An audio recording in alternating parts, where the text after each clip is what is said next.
Hey Amanda. Hey Allison, how's it going? Good. How you doing? Good. I snagged your last appointment. I was so Love it. excited. Yeah, and it Yeah. was on a cancellation too. Someone had just Oh, canceled. So you got it like magically. Good yes. work. And one of the few times that would work for me, so it must be meant to be. Yay. I'm just here to talk about marketing, as Let's always. do it. Let's do Okay. it. So first of all, I went to Tiffany's, had like a free training yesterday. I've Mhm. been diving into her over the last two couple Good. weeks, and I'm Hmm. going to raise my prices to 210 when I start getting more clients coming in. But I'm like Okay. committed to doing it. I used her fees calculator that was more than just making ends meet, and I'm Hmm. really excited. But I feel like I have to know that I'm going to get some clients, that I have to Hmm. sort of start to trust the process a little bit more. I definitely trust it more than I did when I started in January. Hmm. But now, like, I haven't gotten a client since the beginning of October. Okay. So I feel like I need some help just tweaking, like figuring out maybe where I might shift my focus or add more focuses or what I need to Hmm. do. Okay. So it's always kind of weird through the summer. This person in October, so that was what, a month ago. And I was getting like July, August, September, October, one client a month. I'd say on Okay. average that would stick. Like I'd probably Hmm. get two, but then one would leave from financial reasons. Okay. And so this person in October, how did they find you? Referrals, Okay. sorry, from other therapists. Got it. Okay. So the Yeah. networking is working. Yes. Yeah. Hmm. We just That's wanted the to. only thing that's working right now, I think. Okay. And I mean, SEO a little bit. Like every now and then okay. someone will say, like, I found you on Google Maps or something like that. Okay. Okay. I Yeah. mean, I've built my practices and my goal with my new niche is like literally all just networking Yeah. my ass off. So, um, So you know, how are you doing that? I mean, more than just therapists? so with my niche, it's a little different, right? So my niche is business owners, and I happen to know a That's right. lot of business owners. Hmm. And so I'm just like constantly reaching out to acquaintances and friends, like annoying reaching out Yeah. to acquaintances and friends. So part of it is don't be afraid to be annoying. There's a line Yeah. that's too annoying, but what we're afraid is annoying is rarely actually annoying. Okay, that's fitting for me. Yeah, I just don't even know. Like I couldn't ask my friends. I guess I could tell them to tell their friends. If 100%. I can and I will. And my friends, like the group of people that I'm friends with, are more people that would use insurance for therapy. Like Hmm. that's where a lot of my discomfort comes from, is I do get a lot of that pushback of like, how could you be private pay? Hmm. And like they won't even really talk about outside of insurance. So I struggle with talking about like, oh, tell your friends to come see me for $210 a session or Hmm. 165 right now. Um, when their response is like, oh, you don't take insurance, so I'm not even going to talk about your name to people. Okay. I think I'm in a different demographic than the people I'm marketing to. Right. Okay. So this is good, Okay. truly. Okay. What happens a lot for therapists is we get stuck in our own demographic and thus we stay in our demographic. Like we don't ever make enough for the extras or whatever. And you don't Yeah. need to be living the high life and driving Maseratis necessarily unless it's your goal, but No. um I would love for you to feel comfortable paying out of pocket for your own therapy. Right. Wait, Um, I'd love to go back to therapy. I can't afford it right now. So yeah. that would be Yeah. great. Um, yeah, all of that. I think like, and I know I wrote in some of my emails, but I'm sort of in this, like, I'm working through all of this, but the guilt issues of coming from a more privileged background that Mhm. like I've spent my adult life like really letting the world know that I'm not a part of that world because I felt Mm, so ashamed of it. And now I'm like, wait, why? It's so great that I could pay for my daughter to have new clothes if she needs them or go to right. daycare a third day of week. Um, so it's kind of shifting all of that and learning how to get back into that. But I Hmm. don't know how as an adult. Like I don't know who to talk to or how to not be annoying. So I think like thinking about, well, I also want to go ahead and dispel it's not just rich people that are going to come and see you. Okay, good. So I want to be clear, like I've got a client right now who's in a job that is not high income, but she's just like, I don't spend money. Like I don't buy stuff. I Yeah. don't go to the coffee shop. I don't buy clothes. Like this is my priority. And Yeah. so she pays out of pocket. Okay. Um, so you'll get people who are really devoted to the That's, experience. yeah, that's what I want. I do have a client right now who's a nurse. And she makes good money, but not Mhm. crazy. And Mhm. she's doing my 80 minutes because she cares so much about working through this issue. And it's cool Yeah. to have that where it's not like, oh, the government's shut down, so I'm gonna stop therapy of like I'm the first thing to go. It feels really Right. good to have it be commitment. Mm-hmm. Absolutely. So let's think about like your ideal clients, the ones Yeah. that, which includes the fact that they can afford you. Hmm. Where are they going first? I know. I don't know. I've always struggled with this. Like I'm finding them through other therapists. So not necessarily like it's just a weird time. Nobody seems to be full. Mm-hmm. So it's like friends and family of these other higher earning therapists. Mm-hmm. Um, but I'm thinking like I have a lunch the Friday before Thanksgiving at Mm-hmm. a concierge doctor. So I'm hoping that that'll be helpful. I've Mm-hmm. reached out to them a few times, and this is the first time that they've responded. So that's good. And Awesome. then a couple functional medicine doctors who I feel like I Mm-hmm. need to learn a little bit more about what that even is. But I feel like people that put money into that would also be willing to put money into their mental health. Yep. So Yep. it's two of those. But I'm trying to kind of step out of like keep all my therapist networking, like relationships that I'm building, but step into more areas where people would be referring to me because they can't provide that service as Mm-hmm. well. Yeah, The absolutely. the only other idea I have is like high-end gyms, but I don't know how to, because I think a lot of anxious people work out like more than they should, you know? Mm-hmm. But I don't know, like I did that meditation at a Pilates studio Mm-hmm. and it was really fun, but I didn't get any calls from it. There were only 6 people that came. Mm-hmm. So I just don't know really. I think if I did that, I'd have to be able to offer something, not just like put my card at your front desk, Right. which I mean, I could do that too, but Well, when we think about your ideal clients and they're maybe exercising more than they need to, and it's because of the anxiety and the exercising more than they need to is positively reinforced by like body stuff, like body image and all those kinds of things, it can be tough to, it can be kind of a tough sell to be like, work out less for both the gym and the people, right? hmm. It's not a Right, process. Like, right. I wouldn't want to say that. yeah. Yeah, Okay.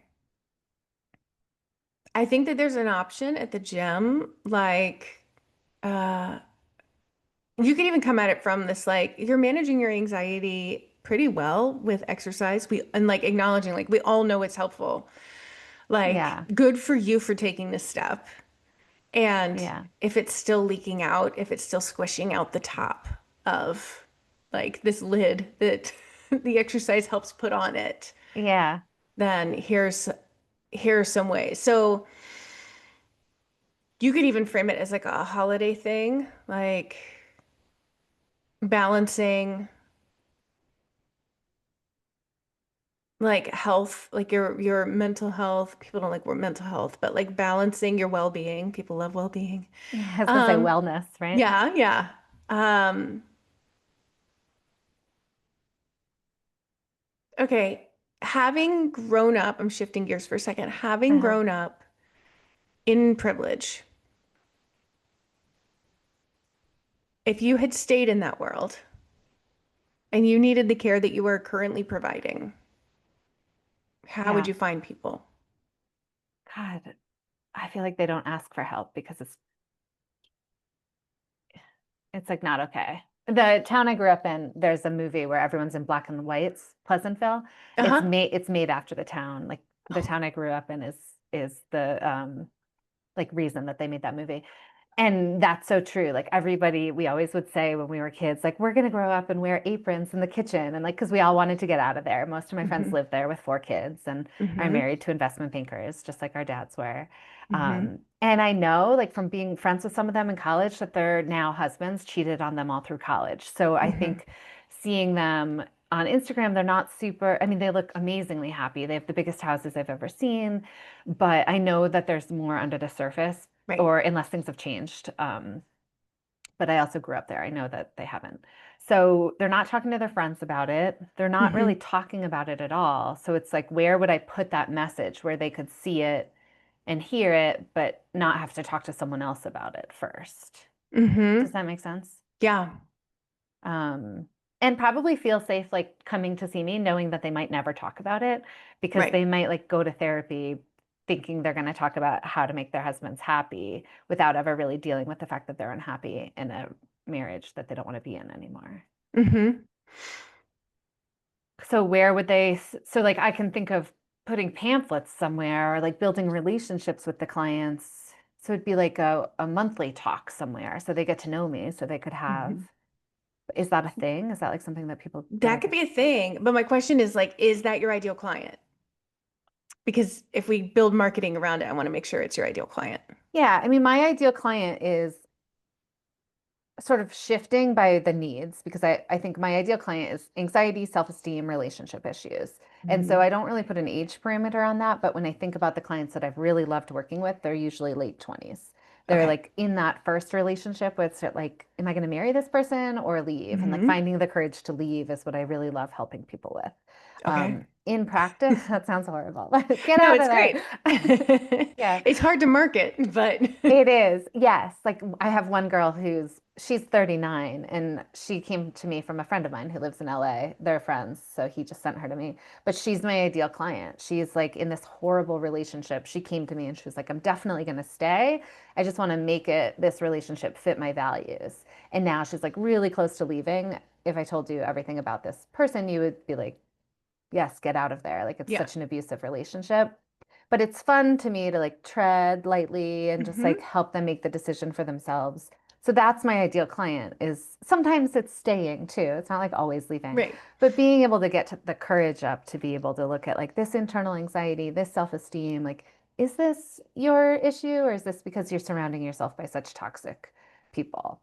Mm-hmm. So again, like the age is sort of secondary to that for me. Mm-hmm. Okay.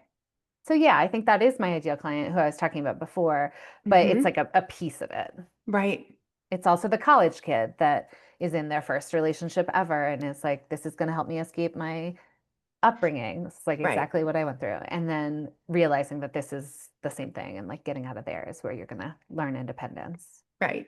And the people most likely to be able to pay your fee are going to be older than college. Right. That's what I mean by it starting to Mm-hmm. shift. Because I'm thinking if I'm charging Yeah. 165 to 210, like, the college kid is more someone whose parents are teaching them how to get on Medicaid. I'm Mm-hmm. finding. Right. Right. Yeah. Okay. So I think we shift your messaging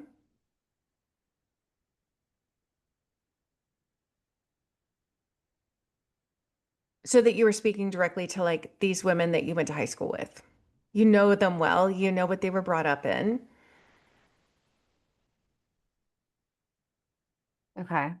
And we cut through the reticence of like, we don't speak about these uncomfortable things by naming it, by saying, like, I work with people who don't talk about their problems because it's not safe. Not safe. You don't want to say safe because that's outside their nomenclature, but Yeah. like, because it's just not done in their circles.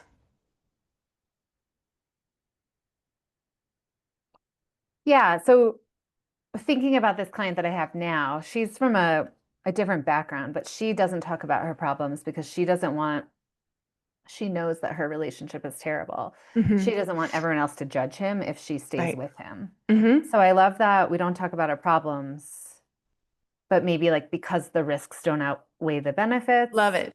Okay. Yes.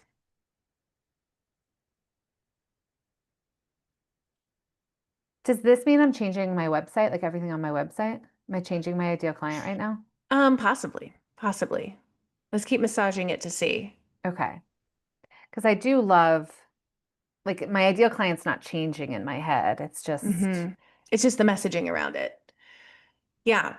I mean, I think it's important if the thing that's going to stop your ideal client from calling you is the fact that she doesn't speak about it to anybody, like we got to name that so that when she does find your website, when she does find you, she knows you're not expecting her to plop down and be like, "Oh my God, let me tell you," you know? yes, yes. So, And like people with anxiety love to talk about their anxiety. And that's another mhm, piece. Like I'm looking at the relationship piece right now, but people are like, I'm so anxious and it's just a part of my personality and it's fine. And I think that's mhm, the other end of this. Of sometimes you don't have to just be fine with your anxiety. Like or you can learn to live with it and accept it in a different way and kind of come Hmm. alongside it and not be as anxious as you were. Um, Right. so that's a different component of, but to me, that's kind of the same person. Hmm. It's just a different Yeah. part of what they're feeling. Yeah. I mean, because it's like the anxiety is like the motor that runs them, right? It keeps them doing all the things they need to do, Yeah. And looking at managing. this relationship, like thinking that they're overreacting, that this isn't Hmm. that bad, or like that no other relationship is ever going to happen if they leave this one, the Hmm. anxious attachment component of it. So Yeah. there's a piece of it that's like, I don't feel comfortable talking about this. I don't want people to know, how unhappy I might be. I don't even want myself to know that. But then there's another piece of it that's like maybe they're coming for anxiety and that's under the surface and they don't even Hmm. really realize how unhappy they are in their relationship. That's just fueling the anxiety. Right.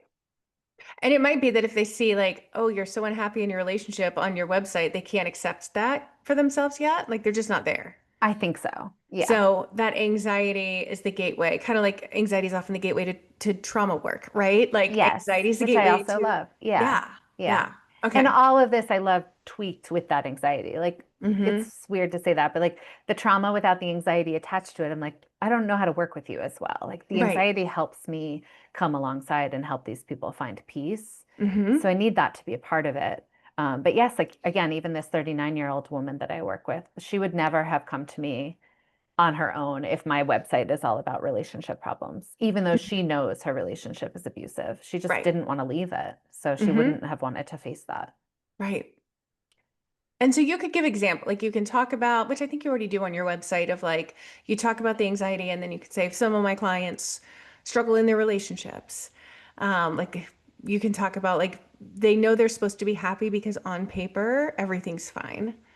Hmm. But behind closed doors, they'd be embarrassed for their friends to see the way that they, relate to their partner or the way they communicate or don't communicate.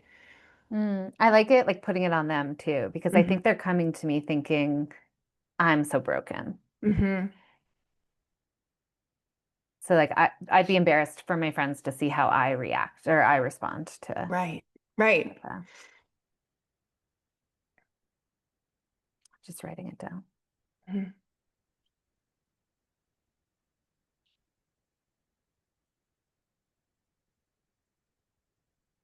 Okay. And just thinking about your like the women you went to high school with, what was expected of you essentially, right? Like if you look at your website through their lens, what is like what speaks and what doesn't? That's really hard. It's been a long time. Um, It's hard because it's been a long time, but also like I don't think that they are seeking therapy for this. And Right. that's what makes it so hard. I think they're seeking therapy for like anxiety for sure. Hmm. Right. Um, but like why can't I keep my house clean? Or like why am I upset when my husband's working so hard and he comes home and I should understand that he doesn't have any energy to play with the kids on the weekend. Like Hmm. whereas like in the world I live in now, it's like we are both parents to this child. Like Right. it's not This even a wasn't just a question. donation one night. Right, Hmm. exactly. But that it's hard for me to get back into that space of like it's not it's there's resentment there, but it would take a few sessions for that to come Hmm. out. It wouldn't Right. it's not something that they're going to read on the website and be like, "Yeah, this lady gets me." Hmm. It has to be more like what's wrong with me? Why am I so ungrateful? Or why am I Yeah. so I don't know, it keeps coming up with anxious, but like yeah, I think that would be it. Like that component of like this world is perfect and everyone else thinks it's perfect. Hmm. So why can't I? Right. And I would say this person would see your 165 and I not think take so you too. seriously. I think so too. I have one friend who is like a very wealthy businesswoman. And when I was setting my fee the first time, she was like, why wouldn't you just do 200? I would go to the 200 over the 165. And Hmm. I was like, well, Trisha, not everyone's you. But I think, I Hmm. was talking to my husband about it last night and I was like, I think it's kind of like buying a house. Like we want a house in a nice neighborhood. So we want to like see that the houses are worth more. Hmm. Um, it's just weird because we're in this lower like flowing of money right now. So we are Mhm. really like pinching pennies. And that's not how we used to be, but now it's hard to get out of that mentality, even thinking about like someone else. Does that make Right. sense? Yeah, It's just totally. really weird to think about it. Absolutely. Okay. And I don't just want to be the therapist for my high school friends Right, right. who all live in Connecticut anyway, so I can't be their therapist. But I know that people like that exist here. And Hmm. similar near where I live, like neighborhoods that I live in have probably these people in them. Hmm. So with this messaging, like I know everything, I'm supposed to be happy, everything looks fine on paper, but I'm embarrassed about how I'm reacting, or like, why can't I be happy in this life that I've cultivated for myself, or that Hmm. I think that would speak to all different kinds of people, actually, now A that I'm hundred saying it back to percent. you. Yeah, yeah. Okay. It's vague Because enough. yeah, it's not like, you know, your cleaner leaves at 10 every morning. You're Mm-mm. left with a perfect house. Yeah. The children are in school and doing well as expected. You know, like you're not as, It's not the black and white lady in the yeah, apron. Yeah. exactly. Yeah. And it because I really like one or two people like that, I'm like energized, like, let's help you turn to color. But if my whole caseload was like that, I'd be like, I Hmm. have to get out of here because that's Yeah. what I did the first time. Um, but yeah, I think, maybe not the kids in college, but maybe too, like some of them of like, I finally found this boyfriend that makes me feel good about myself. Why aren't I happy? Like that piece of it of Hmm. like falling back. Yeah. Okay. Or like I got into the college I wanted. I'm doing well. Or like Yeah. I just got my first job and it was my number one pick. Like we've Yeah. all had the experience of getting what we wanted and being like, oh, it didn't fix everything. Yes, exactly. Okay. Yeah, I like that. And maybe I can give examples of that. Like you finally got the job you wanted, or your relationship's going the direction you want it to, or your salary, you got a raise that you know you've been deserving, but like it's just not, there still feels like there's something missing. Hmm. And I think that along with the anxiety, there's also a lot of working hard. Yeah. And so acknowledging that, like, you've worked so hard to get this thing that you just got, or to build this life that you thought was going to make you happy. Yeah. Like, you did everything right. Because that's the hard thing when people are like, I did everything right that I was supposed to do to get Right. what I thought I wanted and what I do want. But like, I still, I'm unsettled or I'm still anxious or I'm still, Yeah. you know. Yeah, absolutely. And that brings me all the way back to where we started because that's how I feel right now. Like I'm doing Mm-hmm. everything right, Mm-hmm. but I'm not getting quite the flow of clients that I'm hoping for. Mm-hmm. And I go back and forth between feeling really proud of myself. Like I talk to clients or therapists here in Denver, and it sounds like the flow that I'm at is like pretty good compared to people in the area. And then people in your Facebook group are like, I blinked and I was full. So I Uh-huh. feel like, what am I doing that I'm missing? So all of this, I can clarify this ideal client, but I still feel like networking with therapists is working and building these relationships. And when they can, they're sending me people.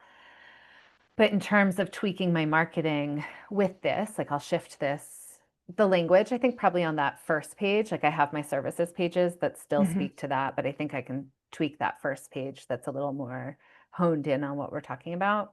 Mm-hmm. Um, but yeah, I mean, I'm blogging once a week. I am working with someone for SEO. I'm networking. I'm trying to expand to some doctors. Is there anything you can think of or anything that you've noticed that people say like is really working for them right now Everything I'm hearing, I would say like 90% of what I'm hearing that's working best is the networking, which I know you're doing. with I think therapists?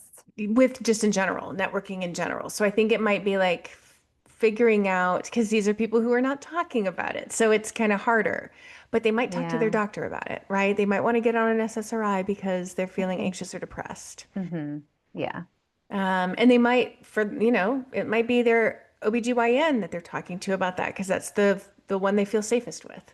Yeah. So, Yeah. And I do think like having just had a baby a year and a half ago, when I met with my OBG, like, that part of it would be fun to add in too. hmm. And so she knowing that I had my own birth story was excited to get to refer to me for something a little different than what we're talking about. But I do think Hmm. sometimes that overlaps of like anxiety of bringing a new person into this family when Yeah. I have all of these feelings that I Hmm. don't understand anyway.